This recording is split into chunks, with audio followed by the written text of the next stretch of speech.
গণমাধ্যম যদি কাজ না করে তাহলে তো আসলে আর কিছুই থাকে না। আমরা মোটামুটি অভিজ্ঞতা থেকে দেখেছি যে পুরো রাষ্ট্রশক্তিকে পকেটে ভরে ফেলা যায়।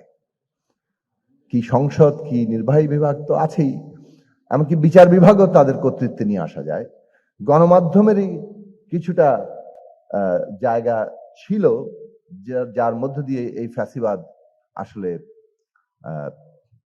একভাবে তার নানা প্রশ্নের মুখে পড়েছে এবং জনগণের মধ্যে একটা ঐক্য তৈরির ক্ষেত্রে, সচেতনতা তৈরির ক্ষেত্রে সহায়তা করেছে। ফলে শেষ পর্যন্ত আদালতকে যেমন আশ্রয় বলা হয়, গণমাধ্যম কোন অংশে কম আশ্রয় নয়।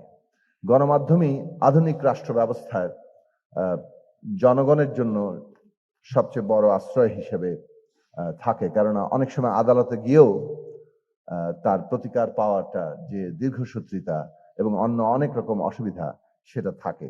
গণমাধ্যম একটা প্রশ্নকে সামনে নিয়ে আসতে পারে, এমনকি যাকে আপাত দৃষ্টিতে মামুলি প্রশ্ন মনে হয় সেটাও তারা দ্রুত সামনে নিয়ে আসতে পারে।